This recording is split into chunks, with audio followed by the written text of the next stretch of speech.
on Sunday where everyone's like, yeah, we've had 4 hours of sleep collectively the entire week, and that's just the normal thing. I always ask this question, so how many people are here for the panel, and how many people just fell asleep in this room and woke up and like, oh, there's a panel. I might as well stay. So this is a My Hero panel, technically, and we're happy to answer your non-spoiler related My Hero panel questions. I'll answer a spoiler-related question. I don't care. Jamie will spoil. But for those of you that have been watching us this weekend, we all know each other and adore each other, and we tend to like give each other. We kind of razz each other. We love. This is probably going to go off topic quite a bit, so just be prepared for that. So I'm J.Michael Tatum. I play Tenya Ida. I am Alexis Tipton. I voice Mei Hatsume. I'm Jamie Marchi. I voice Mount Lady. And I'm Brandon Mclnnis. I voice Sir Night-Eye.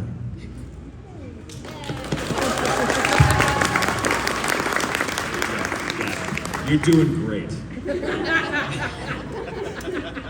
So we're going to move this panel to Starbucks so everyone can get coffee. Cold brew on us. Wait, no, that's far too many. You get a cold brew, and that's it. We're actors.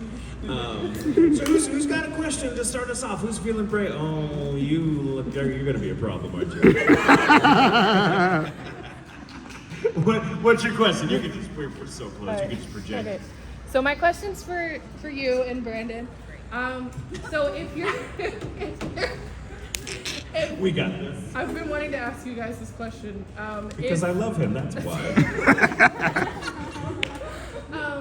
If your My Hero characters had any sort of like interaction with your non-Baka characters, how do you think that would go? I'm very curious. Not well. I think Namaka.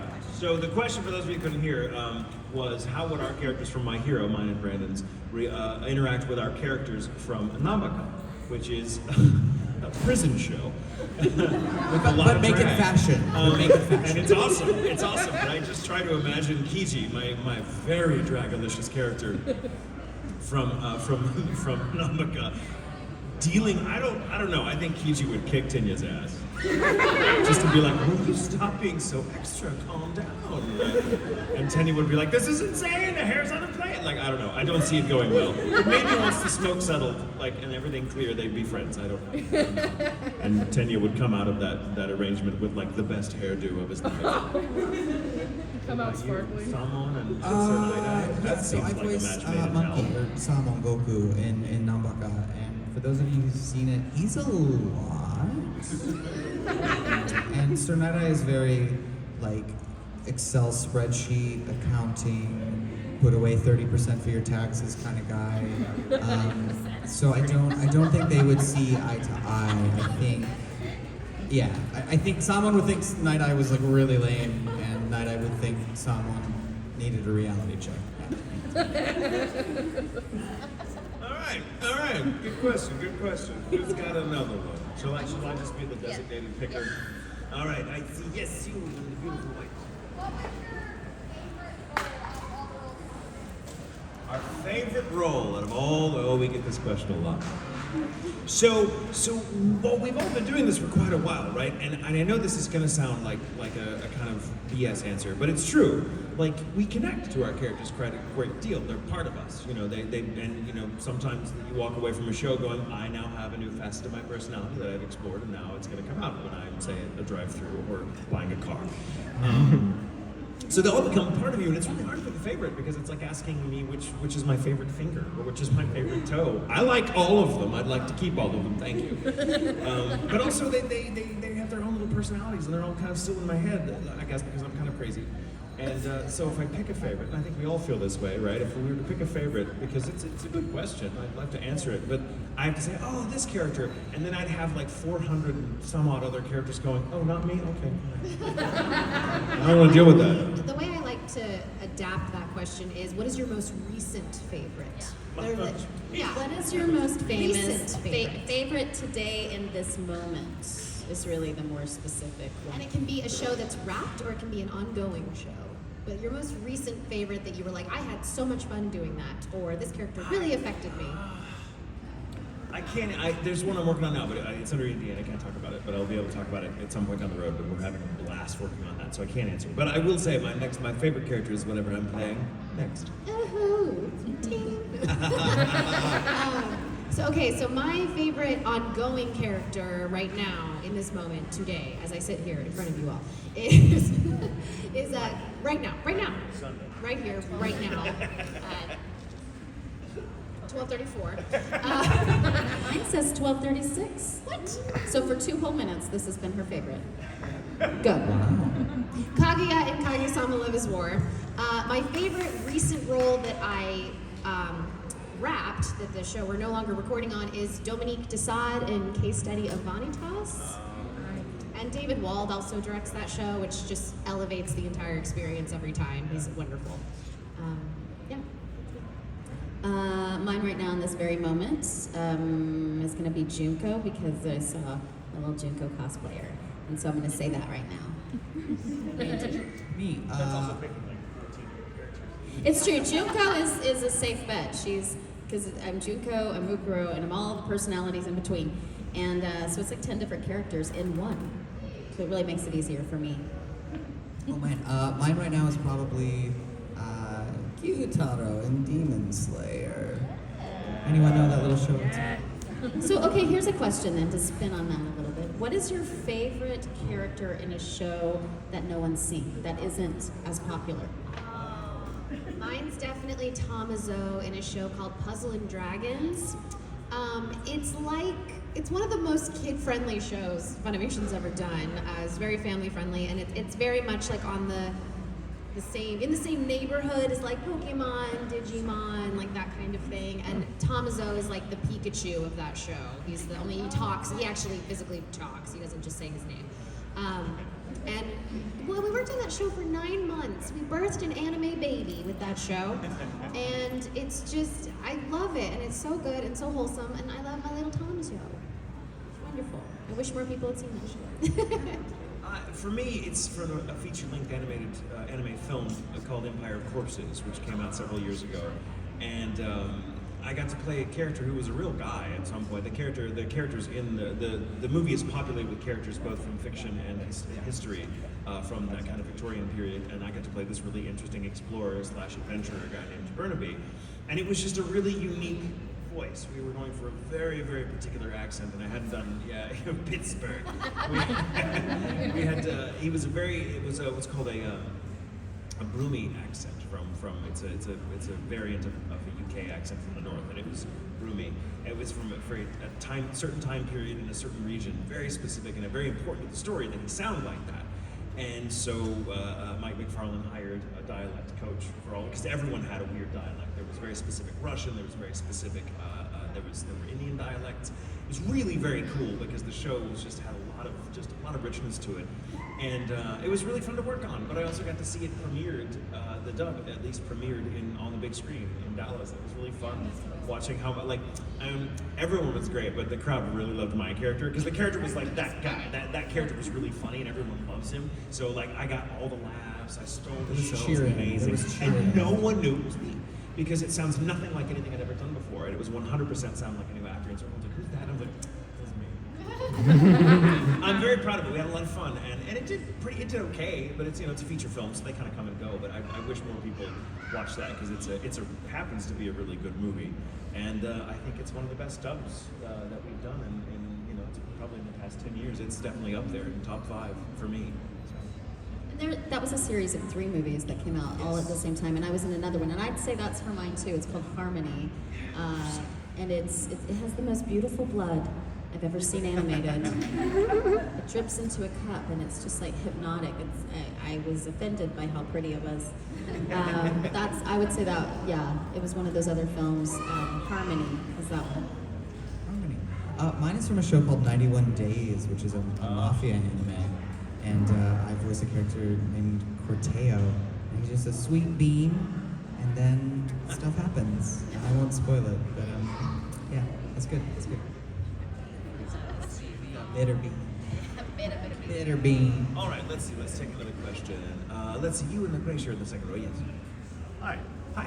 When the pandemic first hit and sort of the overall scheduling of simuldubs sort of went off the rails and dub from home started, how long did it take all of you to sort of transition to, okay, this is how we're going to be doing things now? So how long did it take us to transition to the home recording thing once the pandemic hit and the simuldub schedule? We were Physically or emotionally? Emotionally, we're still trying to get a hold of that.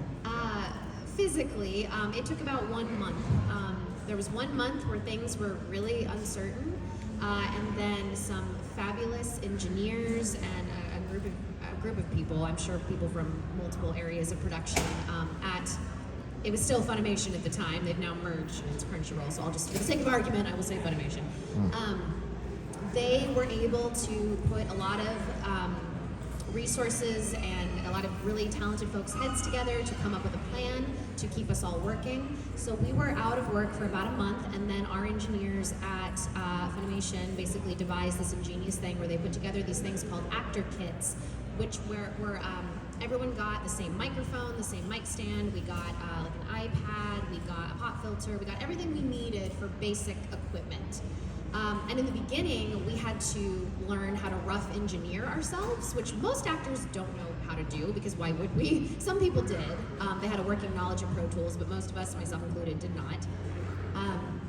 And so, no one had a home studio, no one had a booth, and so it was, okay, hurry up and treat a closet, or get a studio bricks, or whatever you can afford, or whatever your space can allow, somehow figure out how to soundproof your space. And then we had all these engineers on call that they would do sound tests with us, and be like, okay, it's still sounding a little weird, like, can you pad it a little bit more, can you do this, can you do that? And so people donated so much of their time to helping us. And what they would do is, they would put together these actor kits in a box, you'd schedule a time to pick one up, and they would just leave it outside the door at Funimation with like a security guard inside, and you just like swing by, pick it up outside, be like, thanks, and then like leave, because we couldn't interact with each other.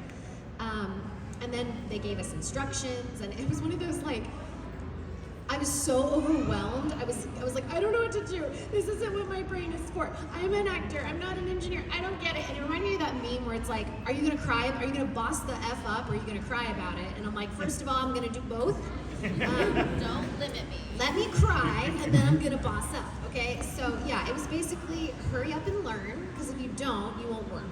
So that was very much a fire under everybody's butts, and again, through the help of some really, really talented and patient people, we got it working, and we got it working quickly. And then I'll say by the next summer, yeah, you want to do that? This makes way more sense. So by the next summer, we did the directing for Tiny Tina's Wonderlands, and that was entirely recorded from home. Everybody was at home when they recorded that. It depended. Some people had actor kits from Gearbox, some people didn't.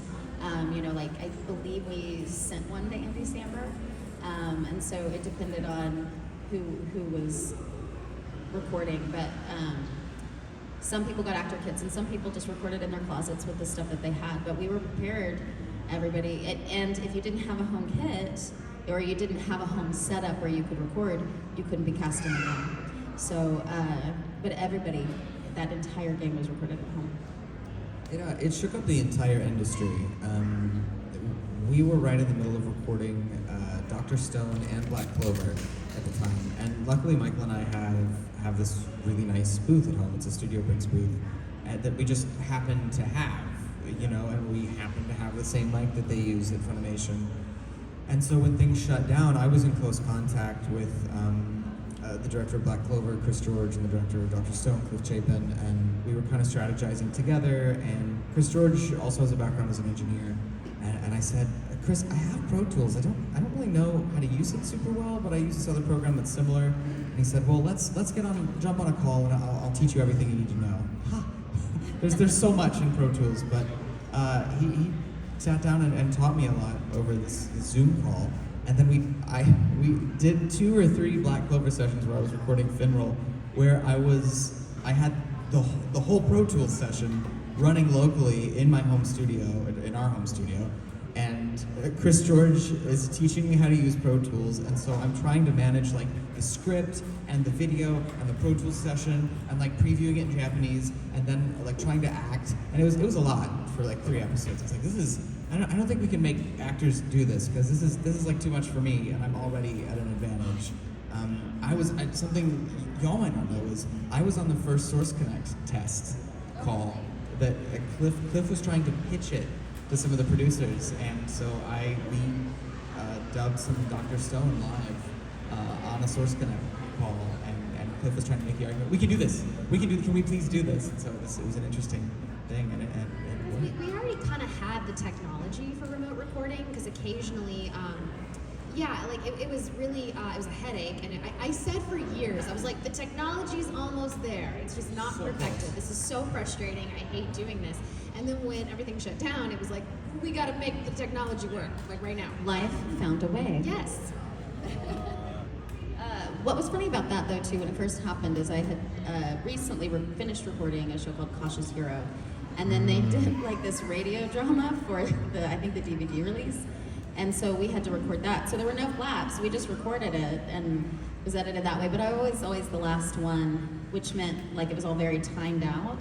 But everybody else was always like a little over, so they would say their lines at a normal pace, and then I would have to say mine really fast so that I could get it in between. What they did. Yeah. But that was it. I didn't have to do a video or anything. I thought that was, y'all were struggling, and I was like, sure, I'll read these words from this page. Lucky. Yeah, it was nice. It's like we were working on Kaguya-sama season 2 when everything first shut down, and that's when we were rough engineering ourselves. And we worked on this episode. It was like, I'd barely been doing this, and there's an episode where Kaguya has like an internal courtroom scene with herself. So she's voicing, there's 4 different versions of her. Is and it I'm really having rapid? to like rough engineer the whole thing, and I'm like, oh my god, I'm crying. So yeah, it was, and then we worked it out to where an engineer, we could just use a thing called Source Connect, and an engineer could just catch everything on the other side, so we didn't have to rough engineer ourselves anymore. It was a whole, we did not end all of that the way we started it. It was a huge evolution over the course of like 2 years. Yeah, and I tell you, I learned a newfound respect for engineers, having to kind of engineer ourselves for the first few months of the pandemic, because oh my god, it's hard. It's real hard. They're the unsung heroes of this industry. Because a lot goes into every performance, and it's not just our acting. It's our acting is obviously a huge part of it, but like the engineers, the mix engineers, the recording engineers, the directors, all of it, and it was weird not having access to that, immediate access to it the way you did in the old days, where it's like everyone had to like, oh wait, the engineer's on. There was just weird. I mean, it's technological, and it was also strange because we're all emotionally having to act in the middle of living in a nightmare, where it's like our booths are also our panic rooms. I'm gonna go in here and scream so my neighbor can't hear me. But it's interesting. In some ways, once we've gotten to the groove, I've found that I really like home recording, just because You don't have to wear pants. I don't have to wear pants. Don't have to wear pants. I can look out. There's my dogs right there looking at me, judging my performance as I do it, and I need that. I really need their judgment. Sometimes you can't wear pants because it's so hot. very hot Sometimes it gets in the booth. very hot in that booth. That's why they have air circulating in there, because it makes it It's nice though, because we all have them. So like Michael and Brandon will come visit me, and I have my like home booth set up. So if they have sessions, they can just record it from my house. So they can still come see me, even though I'm 12 hours away from wherever they're recording, whether that be Dallas or LA. And so that's kind of fun. And I've also noticed too that it used to be, a lot of people would be like, I'm going to get into voice acting and I'm going to get a good microphone, and people would talk to us about it and we'd be like, good for you. I just use my phone at the studio. I don't know anything about a studio setup. But now it's all like, okay, I've got this kind of setup, and everybody's kind of upgrading okay, now I'm going to upgrade my mic, and now I'm going to upgrade my interface, and now I'm going to upgrade my software, and then I'm going to go back and upgrade my mic again, and then I'm going to upgrade my interface. So Yeah, we're and all how many kind of times do you upgrading. have to submit like what your equipment is to Yeah. studios? It's like Well, over and and over and you'll over. be in a session, and some of these engineers are absolute geniuses. They'll be like, hold on, let's get that again. Is it cloudy outside where you are?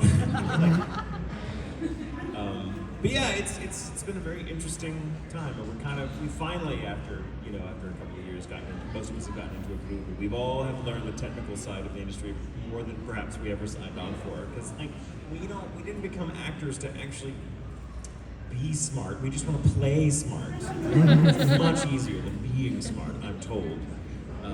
Who's got Great another question, though. Really great question. Yeah, that was really good. Who's got another one? Who's got another one? Mikasa in the back.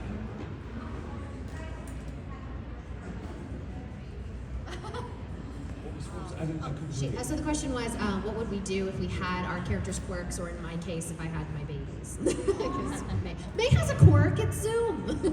I can see, like, I could zoom in on your face right now if I had her quirk. Yeah, no, if I had my babies, chaos. Chaos would ensue. True chaotic neutral. It'd be great.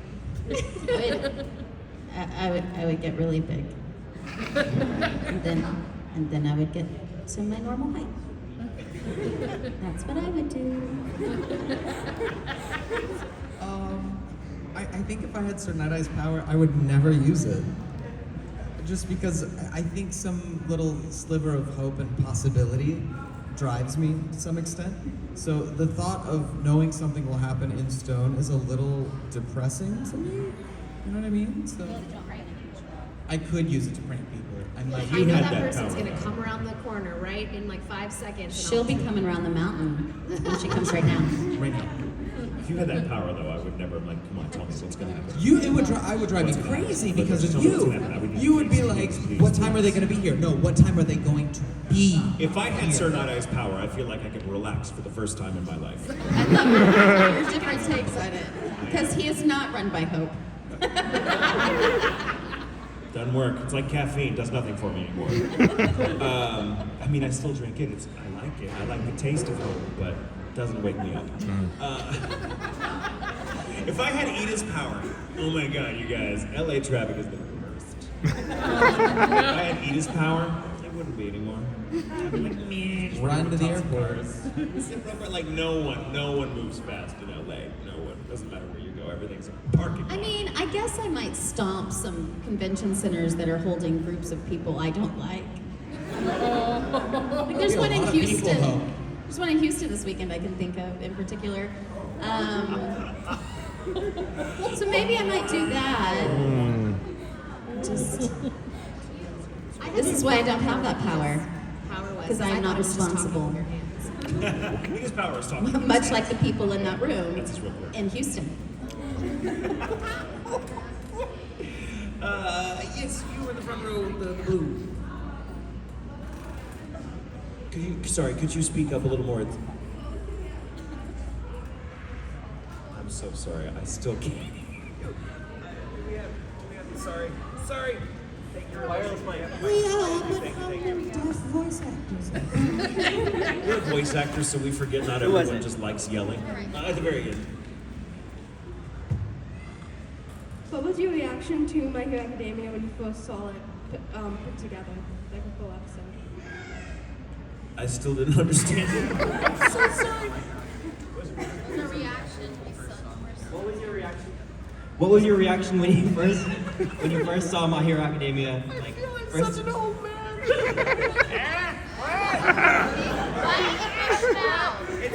Use your words, you mumble. I'm becoming that person. You probably gotta form your words. Okay. Sorry, that's the question. Okay, what was our reaction when we first saw the character design for the characters we play? I felt it was the laziest casting imaginable for me. Yes, because I'm like, it just looks absolutely. like me. It looks like me and acts like. I mean, don't get me wrong. I love the work. They're like, oh, I love typecasting. It's how I got. It's my career. Is That's money. typecasting. Well, everyone looked at those sides and was like, that's gonna be Michael. Yeah, Like, everybody. And I mean, look at me. I'm even talking about it like this, and I'll be in the booth recording. And it's like it kind of feels like the manga, like followed me around and like sketched me from the bushes, and like that was creation. And I'm like, I feel that when I play Tenya sometimes, because I get very like, meh, and I do this, and I'm doing it now. And so it's like, yeah, I guess that's gonna be me. Because if it's not me, whoever it is just gonna have to do an impression of me, and who wants to do that. So that was my reaction, but it's actually really fun. I mean, it's nice to feel like, oh, my personality type, which is so extra and hard to deal with in real life, is now in entertainment. It's very validating. I feel that. I didn't, there weren't sides for Mount Lady. I was directed into her read with someone else's sides. And then when I saw her, I was like, Colleen, of course she has a big butt. And then Colleen said, It's typecasting. Again, my mortgage doesn't care. Neither do I. That's right. Oh, sure. So I did have sides for May, and I was and I'm fascinated about this still to this day whenever I see people cosplay as her, because her hair is so strange. And so when you look at it, it's like, is it a sea creature? Is it like her hair? I've never seen anything like her hair in an anime before, and it was super cool. And so, and every single time I see someone cosplay as May, is they have done different things for the wig. Like I saw some people crochet things, some people just do like ringlets, some people do dreadlocks, some people do like batting, like foam batting, and like it's really cool. And so it's really cool to see people's interpretations of how to make her hair in real life. So yeah. Maybe she's born with it. Maybe it's Maybelline. So yeah, but then I also have a thing with, I mean, this is not a personal thing, it just has worked out this way. It was like, oh, it's another pink-haired character, of course. That's my typecast, apparently. Yeah. Yeah, Colleen has very thoughtful casting. Colleen just casts very thoughtfully, is what I say. Lazily, but thoughtful. I mean, she knows us very well, so she's like, She this does. is clearly your character. Informed That's not going to have someone else. Well, and most of the roles I had played before Sir Night-Eye were all like, hi, I'm an anime protagonist, and I'm going to do the best job, and you know, and so I was like, this is different. Yeah, and she was like, why Sir Night-Eye, Colleen? This is a very different voice for me. And she said, oh, you're a software engineer. I went, what? So I was a software engineer for 6.5 years. I juggled careers, and she said, give me your best software engineer voice, Brandon. And I went, we're clearly going to go over budget. And she was like, that's it. That's her name. Oh, okay, that's easy. So Didn't she also tell you, she's like, do your best Tatum impression? And so he did like, well, hello, I'm so Night-Eye. Hello, And she's I'm like, so wait, Night-Eye. and that's British. And you were like, well, to be fair, you did say my best. So she's like, be tired, Tatum. It's hilarious, but yeah. It makes it 30% really for your fun time. because like you kind of feel, I find you kind of have an instant connection to the characters because you're like, oh, I know this guy. Because Ida is very much like, I get that personality type. I share a lot of those traits.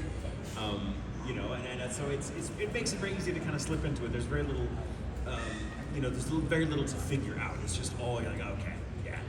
So it's super fun. Thank you. Excellent question. All right. Let's see, in the green dress in the second row with the goggles.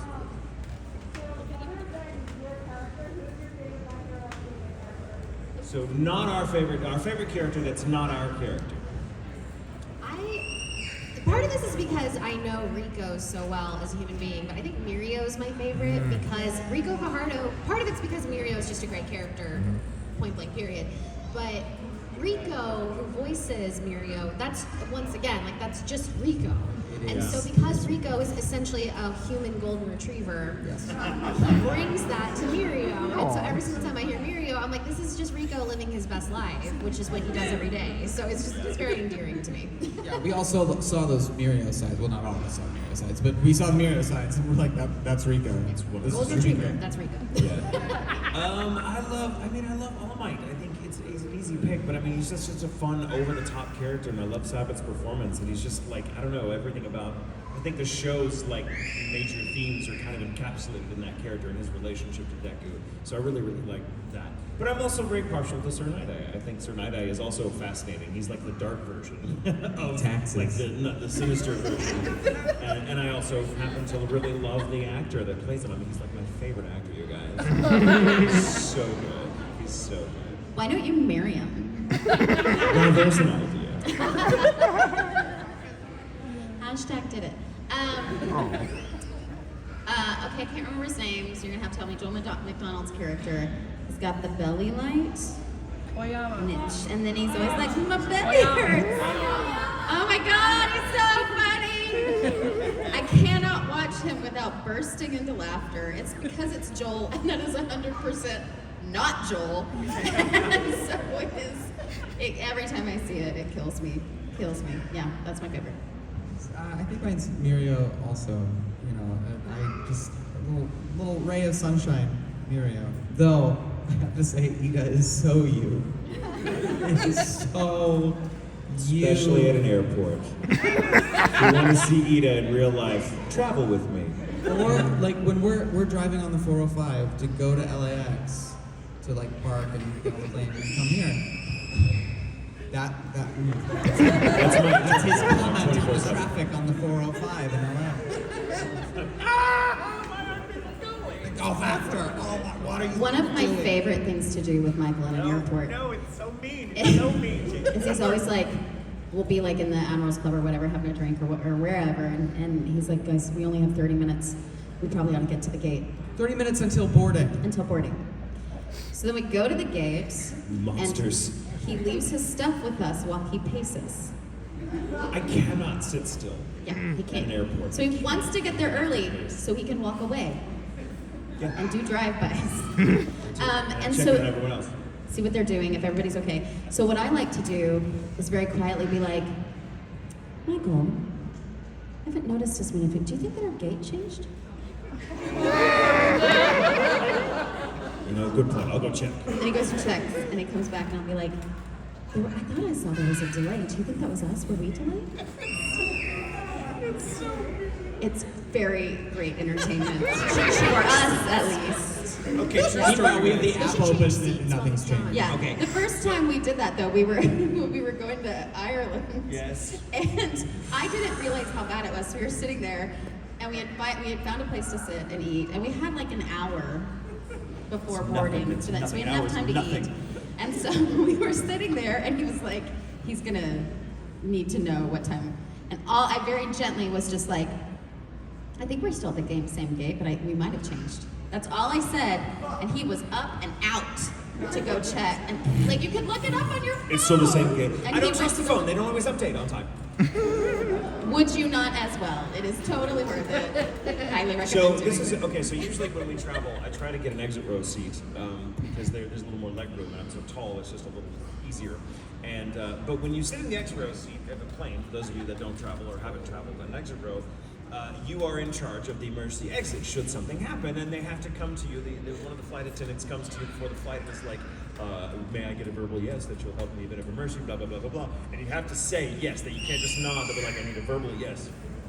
So everyone's like, yes, yes, and I'm always like, yes. And one time, and it might have been on the same international flight, it was like one of those long, like 12-hour flights, and I was sitting in an exit row, and there's a big exit door right there. Right now, it's just there, but it's also, there's the bathroom, so it's where everyone comes and hangs out when they just want to kind of stretch their legs. And so these people were hanging out, and they were like messing with the door.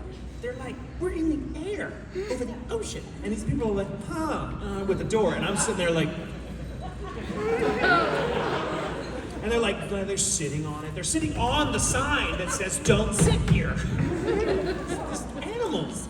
And I'm like, I'm sorry. And then they're touching the handle, the bar on it, just to see if it's cold. And like, oh. And I'm like, it's freaking me out. I can't handle it. And so I'm like, excuse me, could you not do that, please? In very serious voice. And they look at me and they were like, we're just chilling, waiting for the bathroom to open up. I'm like, yeah, but you're touching the door. You're touching the exit door, and that's not to be touched. And they were like, oh, and they said something like, oh, I'm sorry, I didn't realize you were like the exit door police. And I'm like, I gave a verbal yes.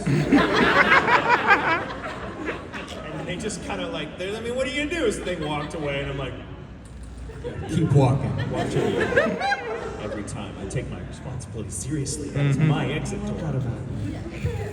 I gave a verbal yes. You did give a verbal yes. I'm capable of getting up and helping the flight attendants with the safety lecture at the beginning. I'm like, I'm pantomiming. I'm like, sir, will you please sit down? No, I'm helping. I've got this. It's tragic. All right. You